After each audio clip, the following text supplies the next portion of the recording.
Hello there. Hello. How's it going, man?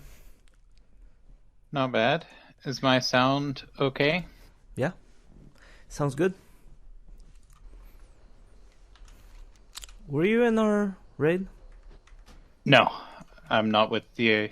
Stoneclaw. I'm currently not in. I'm only in the other group. Okay. I heard you guys pretty much one shot. From what I only joined Discord right at the end. It sounds like you one shot the later bosses at least. Yeah. The only thing we had trouble with is Veil. Really, Yeah, it's a given boss. It's pretty they don't unpredictable. call it a guild killer for nothing. Yeah, that's why I created the parody for it. And it's one of those things where we were in there and first time being there, um, just kind of reminded me of that one song, you know. Unfortunately, it's Maroon 5, but um, all of my friends are metalheads, and they always like talk shit about Maroon 5. All But right, and think you do music composition, so like you had some hand in some of it or something like that. Am I wrong? was that like the whole thing, or Well, the music to it or the cover of it.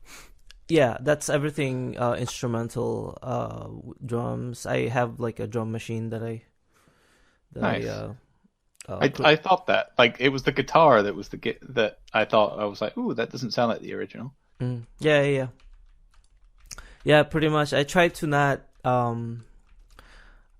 rip off the actual sound of whatever I'm trying to write a parody with or Hmm. recreate the parody, I guess.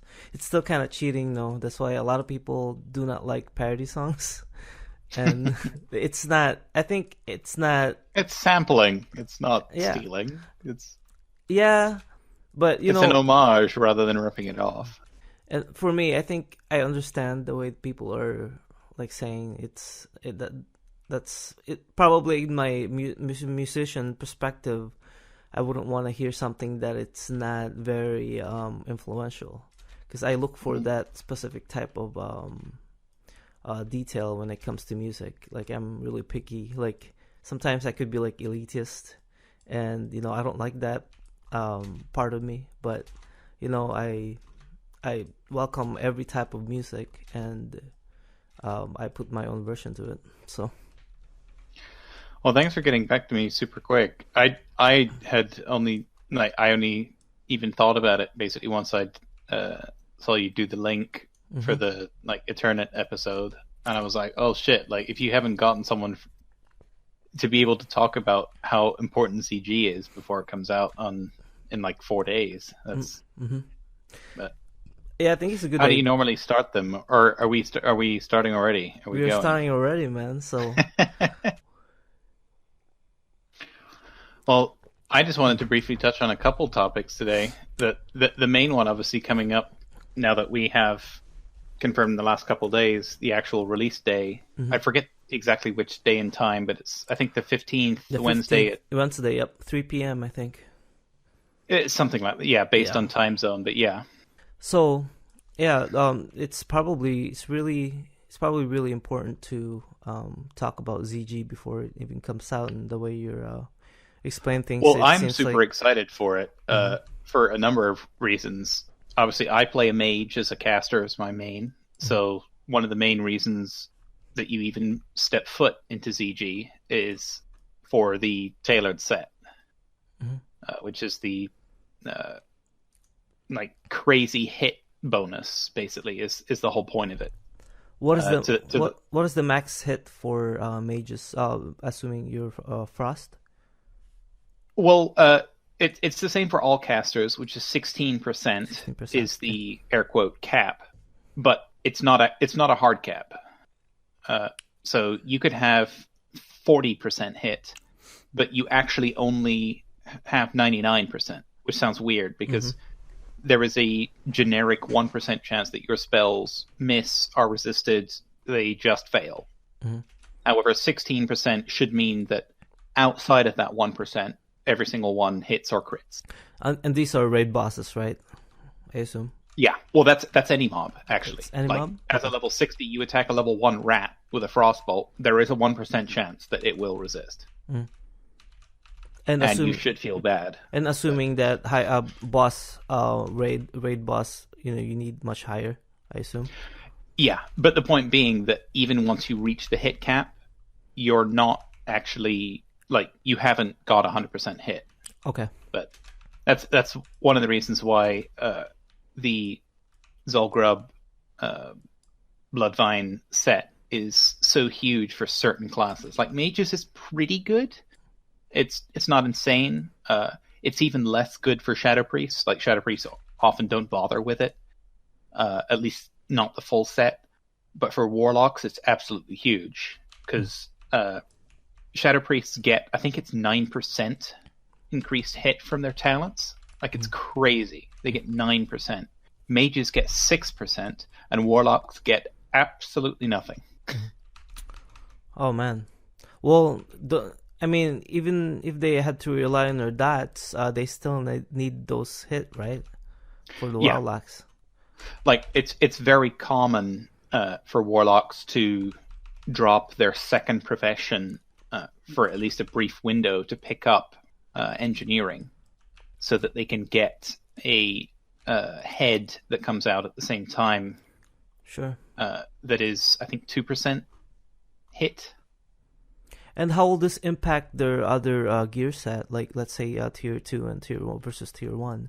Do you know anything more about that? Warlocks and Mages, obviously Shadow Priests as well. Those are our only caster DPS. Really, the set bonuses are fine, but you don't really care about them because we're in 1.12 itemization. It's like the set bonuses you really don't even bother going for. Like Mages, you try to keep the tier 1-3 set for as long as you can because it just gives you flat spell power, and the tier 2-3 set is actually quite nice because it's just a generic threat reduction. Mm-hmm. At least while we're Frost, it's pretty much generically round about 10% threat reduction, which is actually quite a lot. Because that's a big thing that holds a lot of casters back right now, is you go as hard as you can, then you go, oh shit, like, you have to stop. But I see. The other main reason that makes ZG super important, which so many people are either not aware of, or they didn't do enough Classic, or there's just a lack of knowledge, it seems to be, that Sure. The main reason is not for the Bloodvine, and it's not for the enchants. Can I guess? They're obviously huge. Yeah, go ahead. It's nature resistance for the next phase, or Nope. No, it's not. Okay. Nope. It's for a really bizarre reason, which is the reputation that you need, but not for the enchants. It's actually for a potion that you can buy. I forgot about the reputation. Yeah. Which I'm just looking it up in game now, so I can get it exactly right. That it's the Sheen of Zanza. Which you need revered in order to purchase, which basically gives a chance, I think it's 2 or 3%, that you reflect hostile spells cast on you for like 2 hours, which is absolutely huge for one of the biggest, like, annoying, most kind of raid-stopping bosses in AQ, which is Princess Huhuran. Mm-hmm. Which, if you don't know the boss, is essentially she's basically the only boss that you care about nature resistance, and you don't want it on just your tanks. You want it like as many people as can get nature resistance, the better. And if you have nature resistance, and more importantly, if you have that potion, when she will cast basically kind of like every 5 or 6 seconds a poison bolt on the entire raid that will add a stacking poison onto them. Mm-hmm. I forget the exact numbers, but let's say at 1 stack you take 200 damage every 5 seconds. At 2 stacks, that's doubled. 3 stacks, tripled. Like, it stacks up really quick. Mm-hmm. Like exponential growth? Yeah, it doubles up every time? It's not double, but it's just, one stack is 2, 4 stacks is 800. Oh, Like, okay, okay, sure. to be taking that much is just absolutely enormous. It's basically the same thing as Fire Maul, except you can't line of sight it. Mm-hmm. It's just the longer the fight goes, the faster you just die. And this, However, with that potion, yeah, the entire raid using that means that every single time she casts that, you have a 3% chance per raider that she reflects that bolt back upon herself. Mm-hmm. Meaning that, if you have 40 raiders times 3%, I'm a big math guy. That's how it's supposed to work. Yeah, like that's you're roughly going to get 3 or 4 stacks on her per cast. Mm-hmm.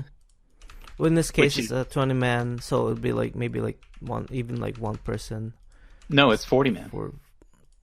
It's AQ 40. AQ. Okay. I was confused. AQ to ZG. Right, you're right. No. It's you need to do ZG for the potion to use in AQ. In AQ. Okay, that makes sense.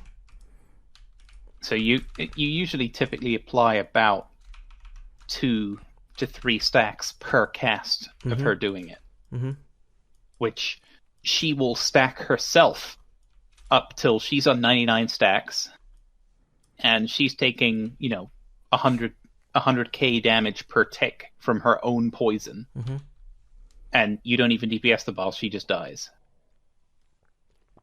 That's the most difficult boss, other than perhaps Cthulhu or Uro. I never had the chance to do AQ40. This was when back in vanilla when I quit playing after that. So yeah, it's gonna be crazy for me. ZG was actually one of my favorite place to raid, and ZG is a catch-up raid, which is, a lot of people think it's like, it's the next raid after Blackwing Lair. It's actually not. It's in terms of difficulty, it's kind of somewhere on the lines of Molten Core. Maybe the last 2 bosses of Molten Core, where they're slightly harder than the rest of the instance, but they're not hard. And compared to the mechanics that we're used to from retail and other games now. Yeah, and it's like the required gear for that. You don't even have to have epic. You just have to have at least a few BIS blues and stuff. There have been a lot of reports from PTR and stuff of the bosses not doing their mechanics, which is actually not true.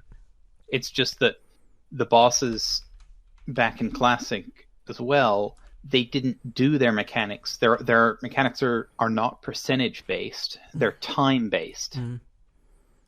Like there are some of the bosses that if you have good enough DPS, you literally don't see their mechanics. Not because they didn't do them, but they can't use certain abilities within the first 30 or 45 seconds of engaging the boss. So if you take them to the next phase, they just didn't have a chance to do it. Yeah, I remember the very first boss, the snake. There's he pulls out clouds and poisons and stuff. That's a rough boss to start with.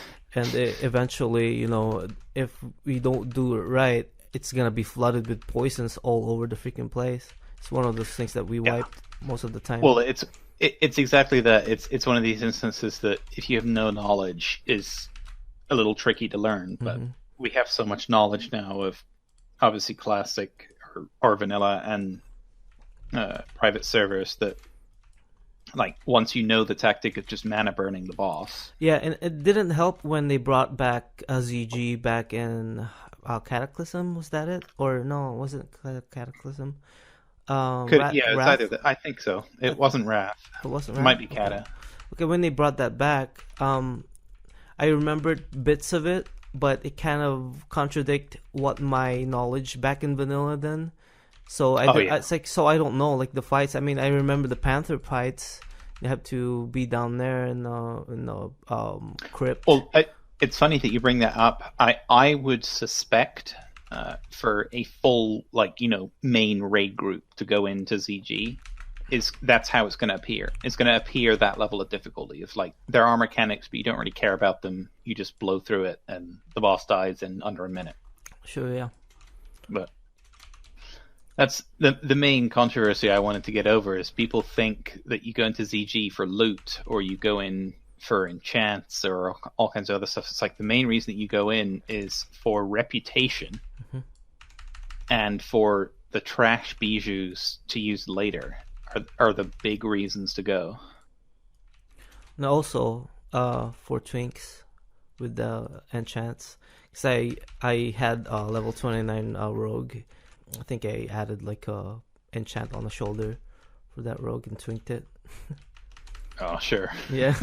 That's going to be very expensive, at least on our server, at least. Yeah, it will be. But I'm not sure how many people are going to do that.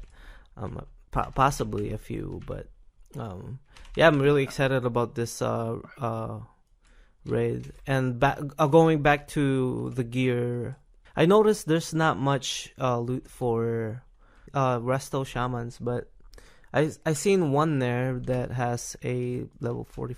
I can't even remember. It's been a while since I looked through the Atlas loot. And yeah, there's a couple random bits and pieces, but it's not a dungeon for loot really. Like there are bits and pieces here and there, like Jindo's bag of whammies is one of the best offhands in the game for a very, very long time. And I remember the little things that you get, the bijous or the, what do you call those things that you turn in for reputation, right? Well, that's what I was getting onto before. Is a big misconception is that you use them to hand it in for rep. That's honestly not what people should be doing. They should be just killing more bosses. Because once, especially for, like, a good example is alchemists. There is a recipe that you can only get once you're exalted, which is quite a big deal in terms of usefulness. Sure, yeah. But you stop getting rep from killing bosses at, I think, 10.5k into Revered, something like that. So you have 10k that you have to make up just through handing those things in. Oh, right. Plus you need the bijous to buy the potions for the spell reflection. I remember that. Yeah, now it just clicked. I do remember that.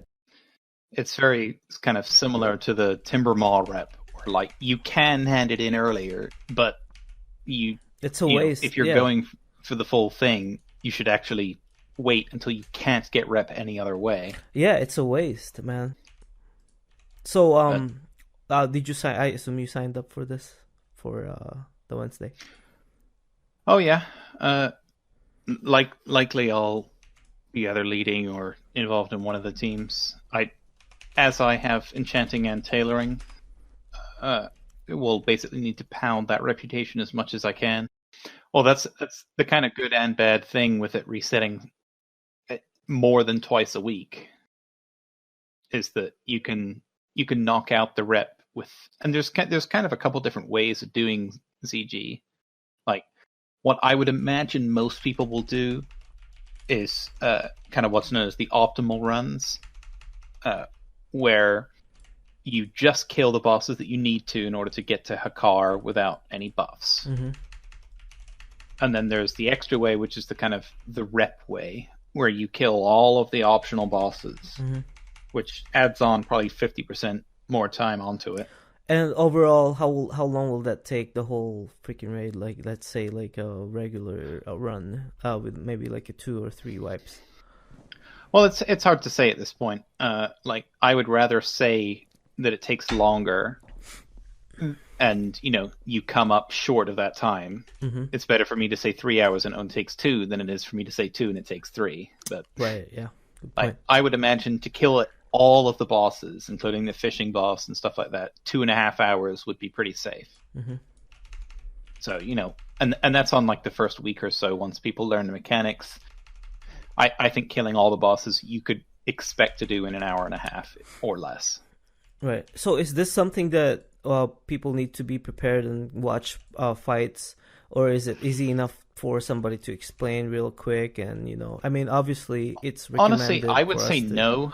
There are certain classes which they should, like, it's a good idea for tanks, it's a good idea for hunters. everyone else just like they're largely tank and spank. Yeah, just kind of it's self-explanatory, I guess. Yeah. Don't stand and poison shit on the ground and DPS the boss. Mm-hmm. It's not like threat. What do you call that?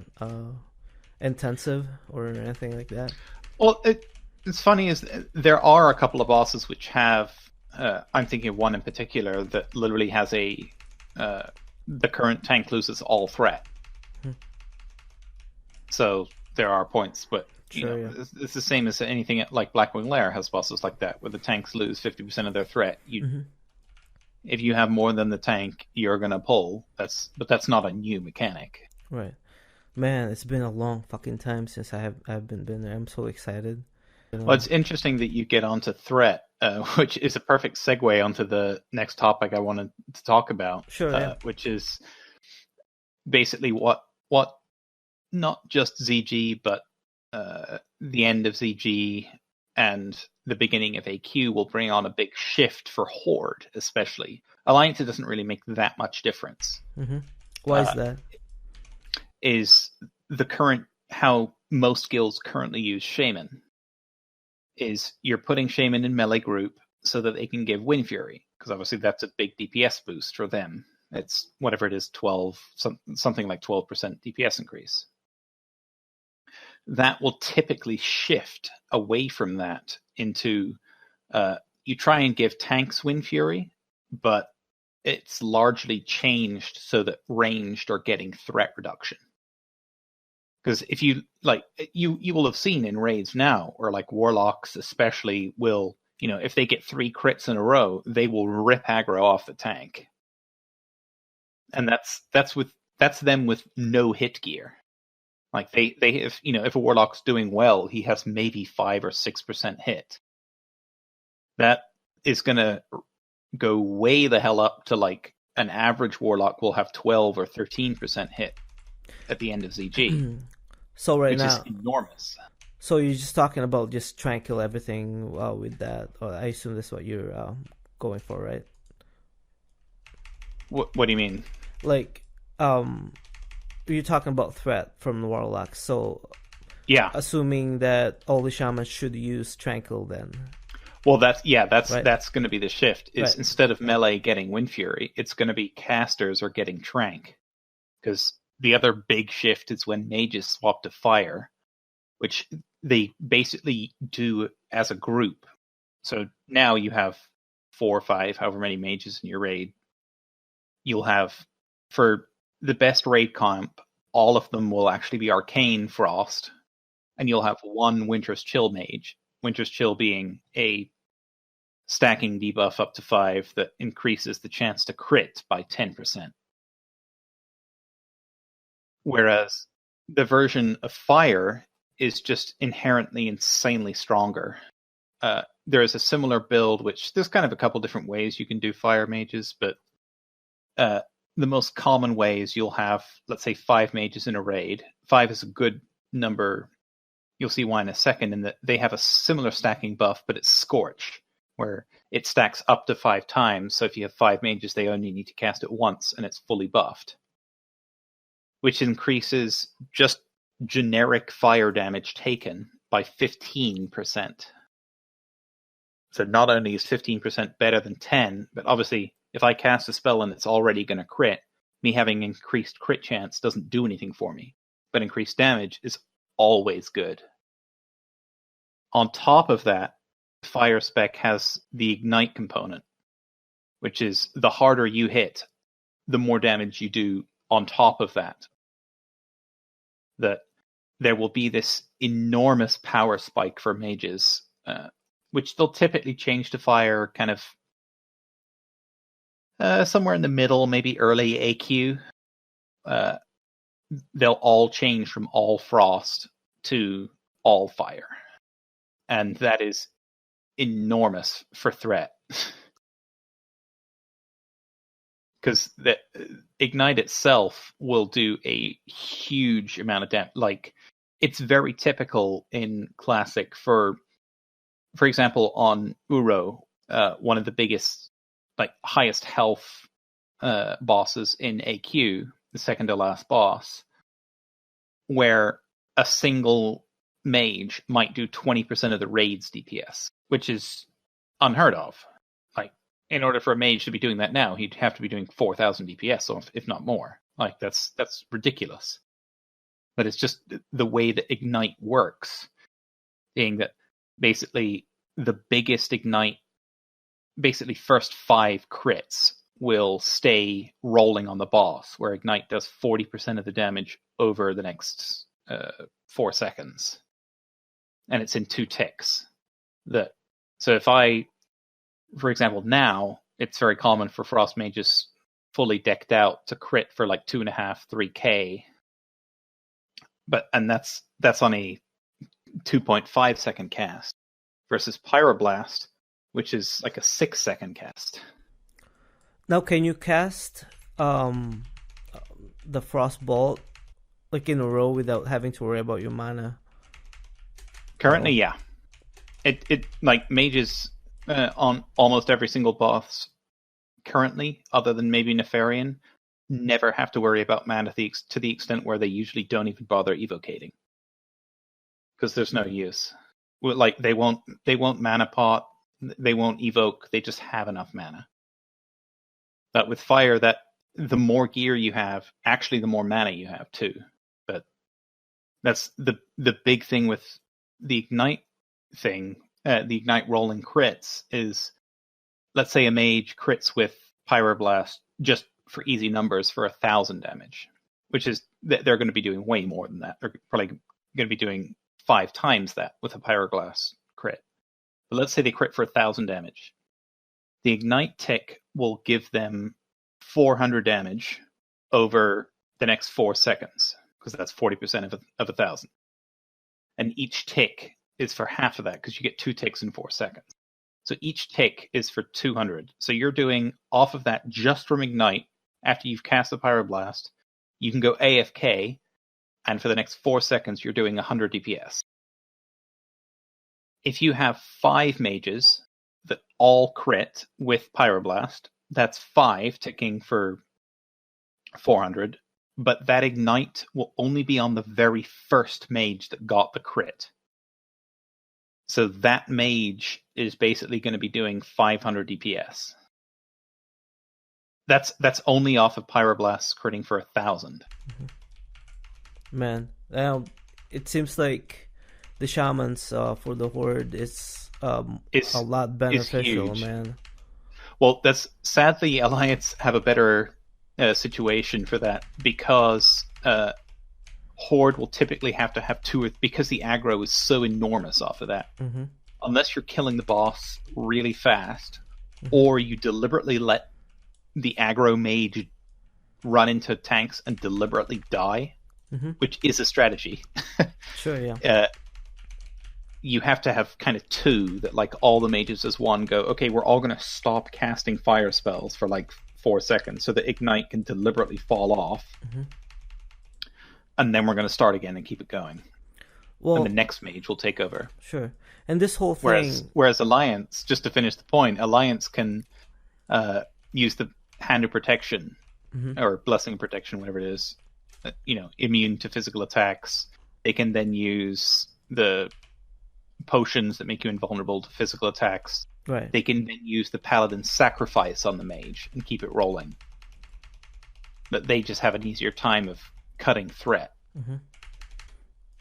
Now, is there gonna be like a more of a DPS caster side to that, in terms of switching gear? Like, for instance, my shaman, specific fights don't need MP5 like Veil in BWL. That's one of the big interesting shifts with AQ, is because obviously we're getting closer and closer to essentially patch 1.12 level content. So whereas going into Molten Core, we had way more attack power and way more spell power than you could ever even hope to get back in the day. Whereas at the end of AQ, is like, we're basically in AQ gear, there's not really any difference. So the fights just in general will get longer. Like, for example, now, I can't think of, outside of Nefarian, maybe Cro-Mag, I can't think of a boss that takes more than 3 minutes. Yeah, they're nice like that. I like the long fights. It gives me a sense of stability and survivability. It makes me think. Like it's nice to have those long fights. But there are a couple bosses too where like this is one of the reasons why I really liked AQ, is there's a couple of bosses which are just very gimmicky. Like Vasidius is, in my opinion, one of the greatest bosses of all time, just because it's madness and makes no sense. Yeah, I remember there's a twin in there that you have to separate, the second to the last one. Oh yeah, That's a twin in there. What's known as the Warlock tank boss, where traditionally you would it? use. Yep, it's the twins, where one of them basically just uses melee abilities, and he's a normal mob that you tank and spank. I see. And the other one basically just casts range abilities. And because they're all spells, you typically have a spellcaster tank them. Mm-hmm.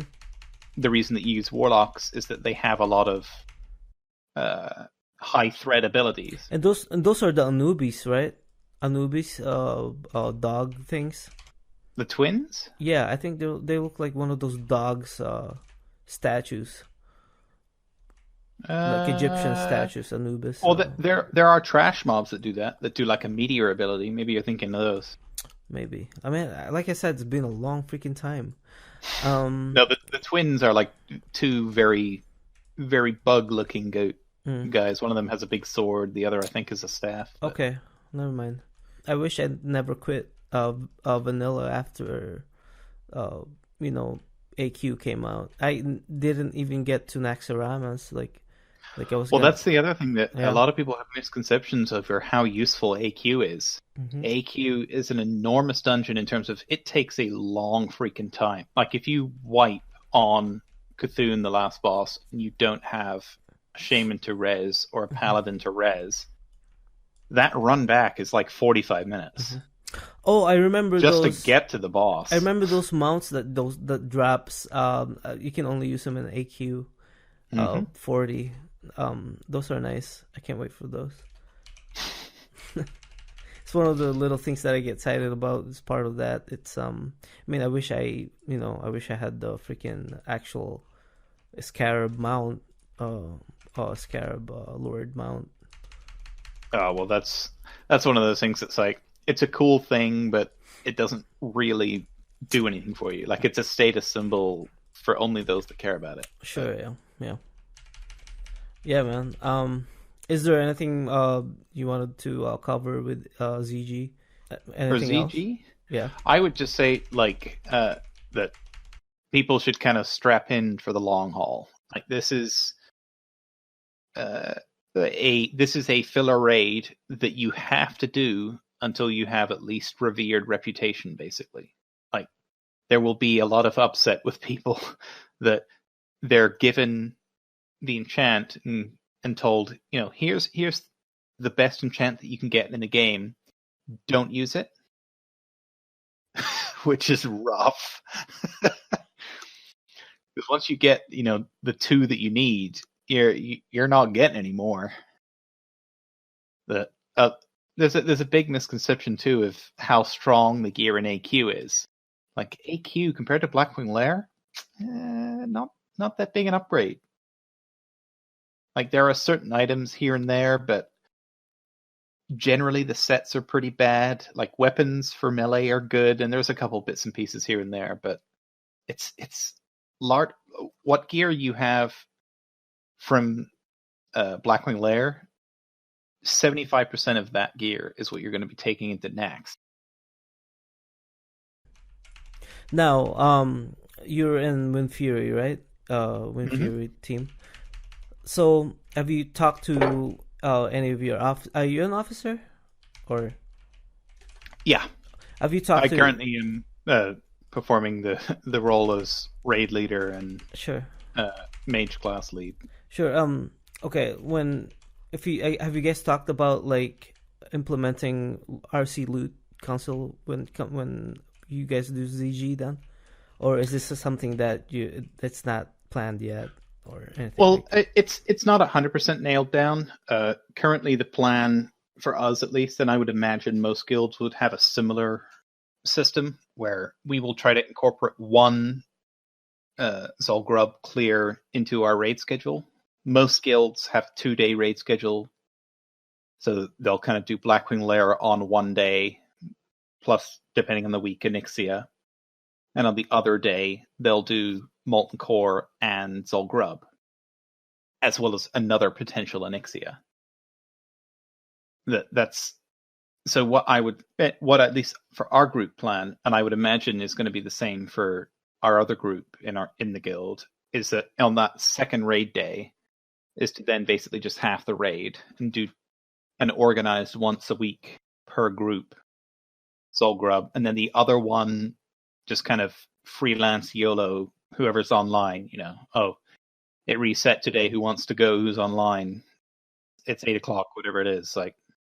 Yeah, that the idea alone on that added content that we have, it's gonna bring more people to kind of come online and raid that also, especially with the ones the flex raiders that do not have gear for BWL. Maybe that's like a preamble of getting into a raid before they can join BWL, or even MC, whatever they want to do. Well, it's just for not even just our guild in particular, but any, a lot of guilds generally, I would imagine, have a similar plan of, do a set day and then the other day you freelance it. Obviously, I can't speak for how other people are going to do it, but maybe we can use this as like a recruitment platform where we bring in new people to kind of get to know what it's like in our guild. It's one of those things that might be useful. Certainly a lot of people will. It is a good period for people that are considering raiding to look at raid teams and stuff like that. But it's also a great one of the very few opportunities that people have now that no one's doing 5-mans anymore. To get to know people that aren't in your own guild. Establishing connections is particularly good. Like Classic is one of these, or even Vanilla was one of these things that you don't get. The number of people playing right now is the most that there will be. Those numbers will only go down. So what are 10 guilds now will eventually become 8, might eventually become 6. Like that is, and we can see that happening now, both Horde and Alliance side, outside of server transfers of guilds, which has happened, but that's not typical. And speaking of Loot Council, how does that impact our guild and the other guild out there? How is it more important than, let's say, just Master Looter, random rolls, or a what's the other one? DKP system. What are the pros and cons with this Loot Council system? I've been a big advocate of no system is perfect. If there was a perfect system, we wouldn't have multiple systems. You would just use that. I agree. Obviously, the reason that we opted for Council was to get as even a spread of gear as possible. At least for the earlier content, it makes very little sense for one person to be doing 1,000 DPS and 2 people to be doing 100. It's better for 3 people to be doing 400 DPS. Like that. Yeah, that makes a lot of sense. If the guy who's a monster dies, and he's more likely to die because of over aggro, it's like, well, how much DPS is he doing on the floor dead? Mm-hmm. I mean, DKP has its pros and cons too. It's for those especially that like to do other things other than Ray, for example, PvP. If I'm a high warlord, I'm really like DKP would be perfect for me, because if I have my weapons and my kind of set, I'm not really looking for tier. I'm going to be looking for those really sweet trinkets, and because I have a crap load of DKP that I'm not spending on weapons or a chest piece or something generic, it's like I can just go after those. But for someone who is DKP based and they're not hardcore PvPing, they have to balance of like, how much am I going to bid? Do I try to make friends? And that's where it gets a little shady and imperfect, where it's very easy for people to get together and just go, I'm only going to bid 1, and this other guy's going to bid 2, and he's going to win it with 2. Just because all of us agreed that that's all we're going to spend, so that we can try and get the trinket off of that PvP guy. That's, as I said, no system is perfect. But the RC system that we have right now implemented in both raid group, it has been working really, really good, and I like the outcome of it so far. The only thing that I can say to encourage others who are using a loot council based system is, like, there is so much stuff that goes noticed and that you may not even think of. That if you have 2 people that have exactly the same performance in terms of, parsing or whatever, they're basically the same geared and yada yada, and one person does a bunch of stuff that's useful. For example, like 2 hunters that are doing the exact same damage, same parsing. They both kite ads on whatever boss, doesn't matter. But one of them is fully enchanted, and they're the one that are offering Dire Maul buff clears. And the other one is like a dude that, they're fine. They show up, they do all the same, but their gear isn't enchanted, and they're not doing any other stuff. It's like, well, Loot Council corrupt. Like, guess who's getting that piece of gear in an exact equal vacuum? Mm-hmm. That's right. Yeah. Like, there are so many people that I see every week that's like, they don't have, like, if you're a caster and you don't have an enchant on your gloves, fine. Mm-hmm. But if you don't have something on your helm and something on your legs, like, go spend an hour, do Scholomance, and then go spend 100 gold in the auction hall and get that done. Mm-hmm. Plus the consumables too. Some of them, I don't know if you guys have a rules for a lot of players in your Wind Fury for consumables.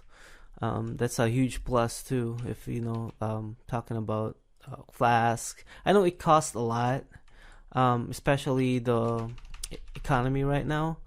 You know how the Black Lotus are so freaking expensive. I mean, well, we actually tried something this week which went very well for us, so it's likely that we will continue doing that.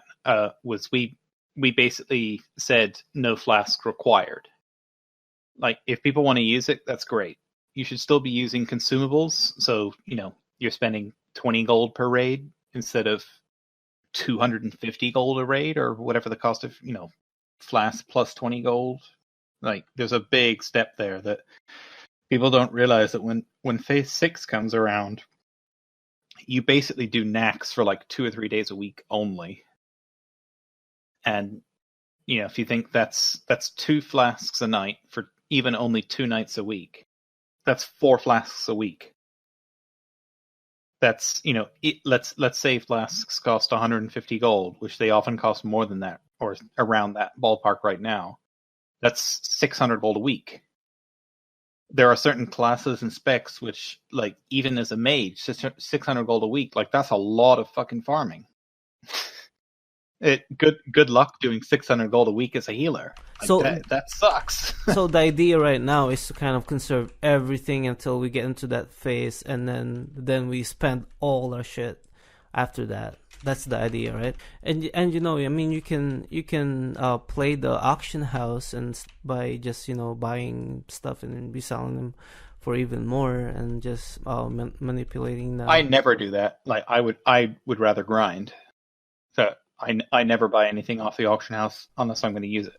Unless if it's something that you can make, like a flask. You can buy some stuff and then you create it, you sell it. I mean, that's a little different. But that's where our server is in a particularly odd spot at the moment. Where about the auction house. Yeah, like Black Lotus is a great example, where only a couple of months ago, before Blackwing Lair, the Black Lotus were on the auction hall for about 20-25 gold. Wait, is this the scandal that you were referring to? Yeah, Okay. that Okay. there's been a big problem recently that I don't think is ever going away. Honestly, was there are only a certain amount of Black Lotus that can spawn per hour, therefore per week per server. So if we have a fifth the population, the number of Black Lotus per raider that we have is about 5 times as much as most other servers. However, the cost of our Black Lotus is not a fifth of other servers. It's like somewhere between half and 75% of other servers. And the reason for that is because they're so cheap and more available. It's very common right now, and Black Lotus is just a good example, but there are other materials and things that this happens for. Like, for example, Edge Masters, one of the best, if not the best, BOE in the entire game. That people will buy from our server because they're not cheap items. Like Edge Masters, I think on our server is going for 3,000 gold. They're maybe even more. And they will take it to a high population server by paying the $15 or whatever the transfer is. Yeah. Take it to there and then sell it on that server for like 10,000 gold. Or they just buy the Lotus here for, let's say you spend. I'm looking at the auction hall right now. There's Right. like 6 Lotus on there for 105 gold, roughly a pop. Right. If I bought all of those, so I've spent a little over 1k gold for 10 Lotus. If I go back to some other server and I pay the $15 transfer, even if that's all I bought, that costs me $15 and 1,000 gold. Whereas on that server, it might be 2,500 gold, which is ridiculous. With this whole thing about that auction house thing too, I mean, I could see other people, from playing playing the auction house too, like making a little bit money to, let's say, to save gold for their mount, like what I'm doing right now, right? I have a level 40 mount on my speed limit, but I have an epic mount on my shaman. I also want an epic mount on this, but I'm kind of still afraid. That's something that I've been super partially. There's not real, as long as you have enough gold to buy the raid consumables that you need. There's no real gold sinks at the moment unless you're leveling another character. You're twinking an alt or something else. There's nothing really to spend gold on, other than potentially future investing. Like, I don't mind revealing what I've been doing because I've been doing it for so long now. Like, I've run out of characters that I can make. Like buying stuff for Phase 5 and Phase 6. Like, I don't grind whatever. I don't have a gathering profession, so I'm not doing any of that stuff. I'm grinding dudes. Like, I have several hundred sandworm meat. That people go, well, what is that even used for? That's meaning, like, why would you bother with that? Because that's a buff food in Phase 5 that you really only get from Silithus, and that is going to be swarming with PvP. So good luck trying to kill worms that 40 other people are trying to kill, and everyone's trying to kill you. Yeah. So, how you said you created all the characters, like all the classes? You have all the classes?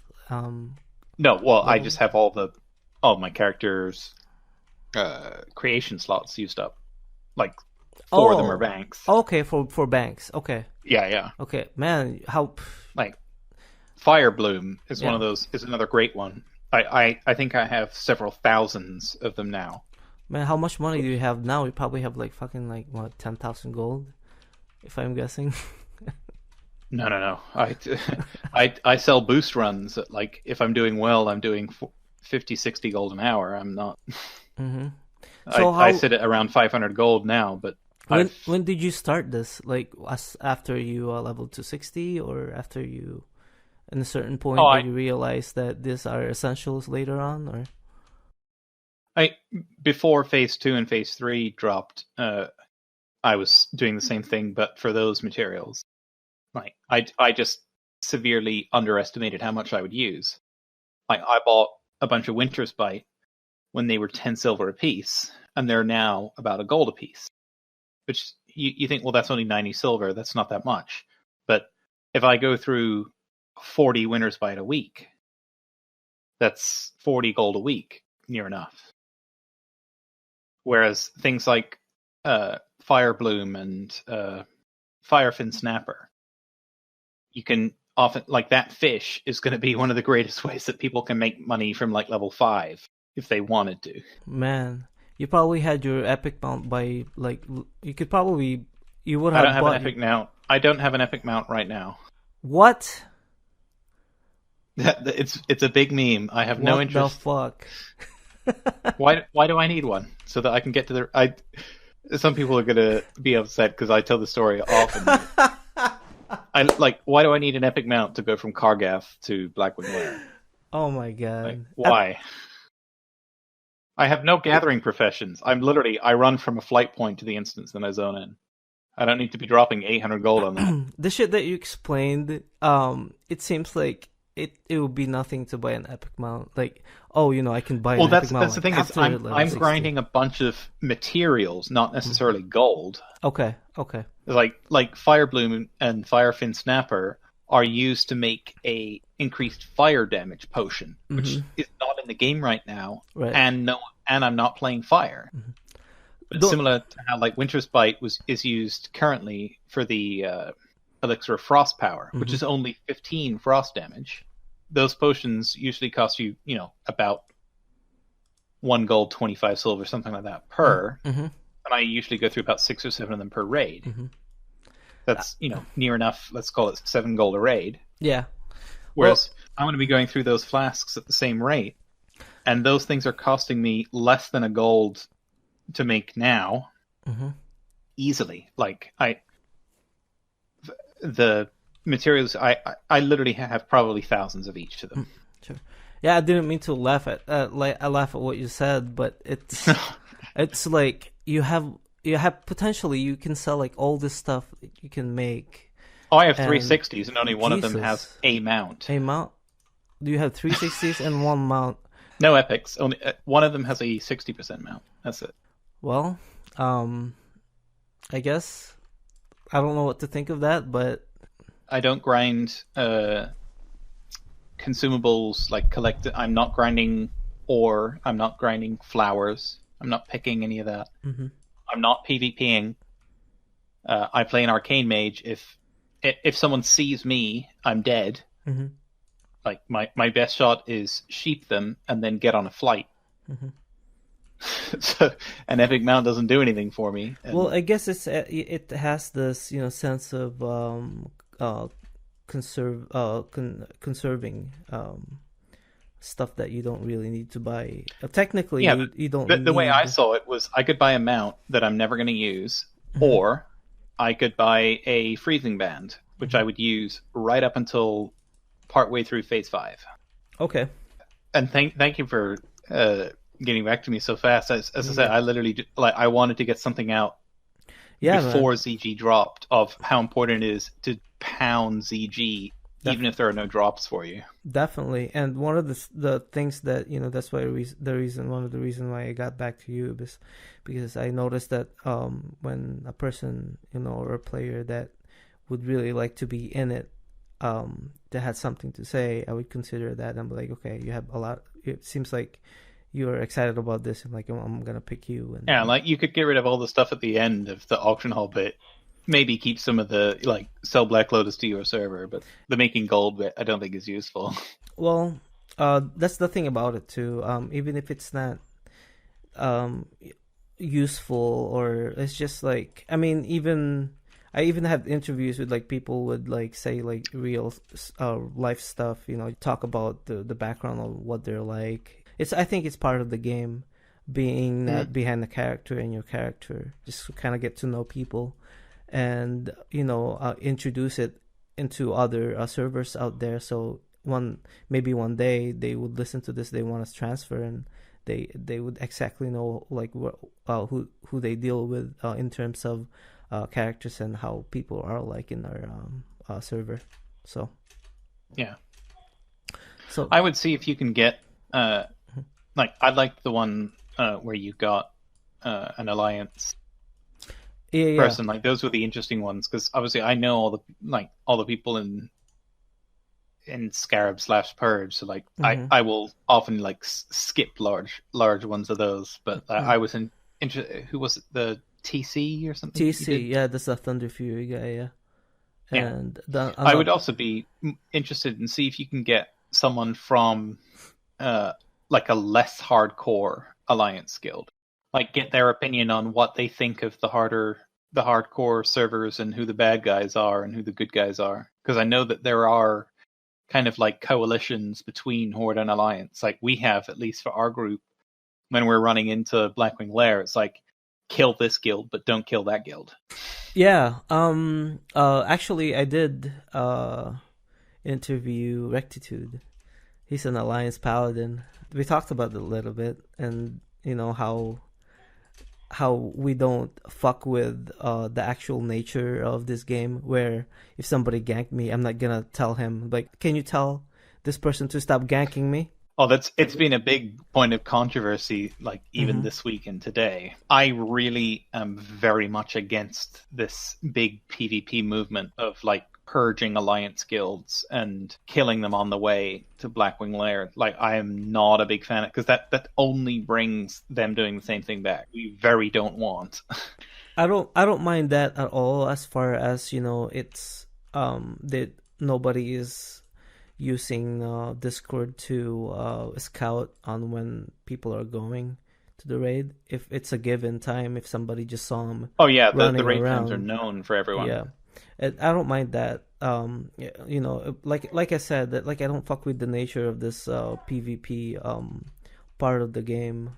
If I get ganked, I get ganked. I'm not gonna go to on alliance and say that can you stop this? Can you tell this person to stop ganking? I'm not gonna do that.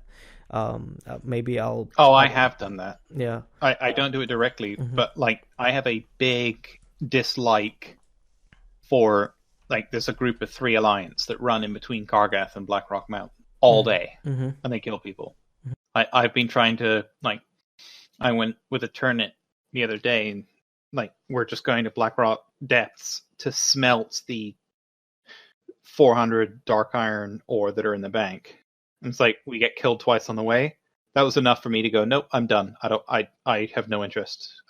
But I logged out for the day. Like Sure. that shit is beyond the worst. Yeah. I fucking can't stand that. No, I So understand. I as soon as understand. that happens, it's like, yeah, I have no problem logging onto my shaman and I'm going to purge an entire raid's worth of buffs. And then I'm going to log onto my alliance character and whisper them and say, the reason that you're getting purged is because these 3 people are running back and forth from Kargath doing that. Until that very specific action stops, you're going to get purged. Because those people don't care about getting purged. There's nothing I can do to them. Well, man, let's call it a night. It's been Yeah, I didn't mean to go on that long, but no, it's no problem, dude. It's since everybody's in a lockdown. I mean, that's why I don't even care anymore. I can just put well, it to an exactly. hour or something. Oh, I didn't promote my YouTube channel, which was very good. Oh, I mean, it's not too late. I was gonna No, ask you if you it's have a. awful. I was gonna ask. I was gonna ask you if you have like any shout outs if you want to mention. If you had anything like a YouTube channel, if you want to do that, you can shout I it out. do. Uh, if people have interest in mixing beverages and preparing very special meals, uh, my, I am on YouTube under the same name, Fezzaa, Fezzaa. And It's Afternoon Drinking with Ali. I think I'm on episode 56, something like that, maybe more. It's awful garbage, and they seem to be getting worse, mm. which some people seem to like. I don't know why. Well, okay, man. Let's call this a night. And All right. thanks for Well, doing thanks this. for having And me. yep. All right. Good.